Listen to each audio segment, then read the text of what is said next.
ಇದನ್ನ ಮಿಕ್ಸ್ ಮಾಡಿ ಕೈಲಿ ಹೆಂಗೆ ಮಾಡೋದು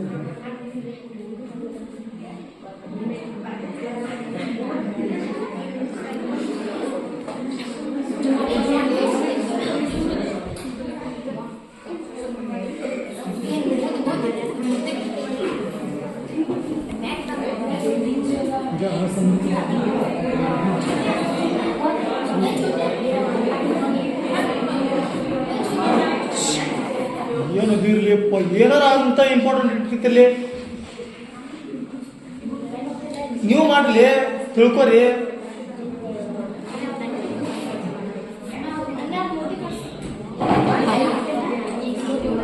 ಇದು ಸಂಪೂರ್ಣವಾಗಿ ಮಿಶ್ರಣ ಆಗೈತಿ. ಈಗ ಟೇಸ್ಟ್ ನೋಡಿ.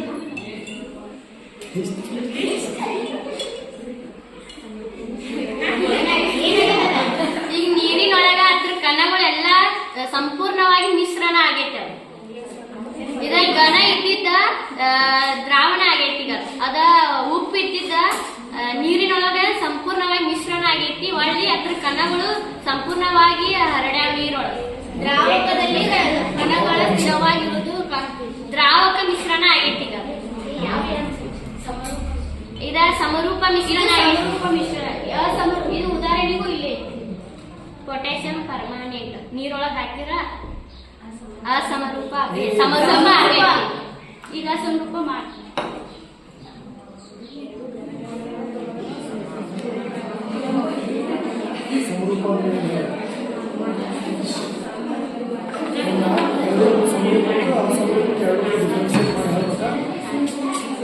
ಈಗ ಸಮರೂಪ ಮಾಡಿದ್ರೆ ನೀರು ಹಾಕೈತಿ. ಅದಕ್ಕೆ ನಾವು ತಗೊಂಡಿದ್ದ ಸಾಮಗ್ರಿಗಳು ಕಲ್ಲು ಮತ್ತು ಕಟ್ಟಿಗೆ.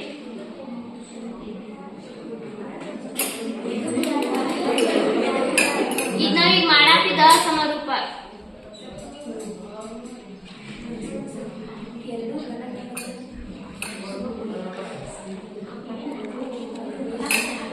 ಇಲ್ಲಿ ನೋಡ್ರಿ ಎಲ್ಲ ಎರಡು ಘನ ತಗೊಂಡಿವಿ. ನಾವೀಗ ದ್ರಾವ್ಯ ಒಳಗ್ ಘನ ತಗೊಂಡಿವಿ, ದ್ರಾವಕ ಒಳಗ್ ನೀರ್ ತಗೊಂಡಿವಿ.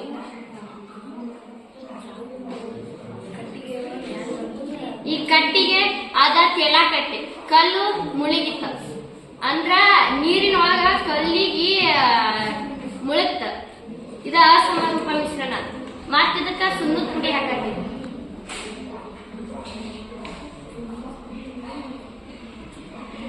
ಇದ್ರ ವಿಭಿನ್ನ ಘಟಕಾಂಶಗಳನ್ನು ಹೊಂದೈತಿದ. ಇದ ಅಸಮರೂಪ ಮಿಶ್ರಣ ಆಗೈತಿ. ಅಸಮರೂಪ ಮಿಶ್ರಣ ಈಗ ನಾವೀಗ ಘನ ಘನ ವಸ್ತು ನೀರೊಳಗೆ ಹಾಕಿವೆ ಅಂದ್ರ ಅದ ಇದ್ರ ಬೇರೆ ಗುಣಲಕ್ಷಣ ಹೊಂದೈತಿ. ಒಳ್ ನಾವ್ ಈ ಕಲ್ಲು ಒಂದ್ ಬೇರೆ ಗುಣಲಕ್ಷಣ, ಕಟ್ಟಿಗೆ ಬೇರೆ ಗುಣಲಕ್ಷಣ, ನೀರು ಬೇರೆ ಗುಣಲಕ್ಷಣ ಹೊಂದೈತಿ. ಅಂದ್ರ ಎರಡು ಮಿಕ್ಸ್ ಆಗಿಲ್ಲ. ಅಂದ್ರ ಅಸಮರೂಪ. ಸಮರೂಪ ಒಳಗ ನೀರ ಮತ್ತ ಉಪ್ಪು ಹಾಕಿದಾಗ ಅದ ಸಮರೂಪ ಆಗೈತಿ. ಇದ್ರೊಳಗ ಇದನ್ನ ಗಟ್ಟಿಗೆ ಕಲ್ಲು ಹಾಕಿರ ಇದ ಅಸಮರೂಪ ಆಗೈತಿ. ಅಂದ್ರ ಬೇರೆ ಬೇರೆ ವಿಭಿನ್ನ ಘಟಕಾಂಶಗಳನ್ನು ಹೊಂದೈತಿ. ಮತ್ತೆ ನಿರ್ದಿಷ್ಟ ಭೌತಿಕ ಭಾಗಗಳೊಂದಿಗೆ ಹೊಂದೈತಿ.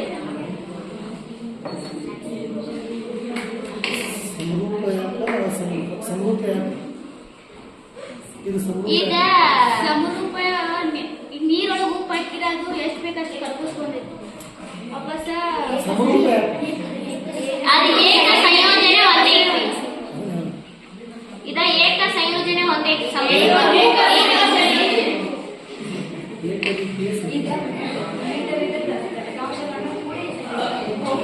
ಇದ ವಿವಿಧ ವಿವಿಧ ಘಟಕಾಂಶಗಳನ್ನು ಕೂಡಿ ಅಸಮರೂಪ ಆಗೈತಿ.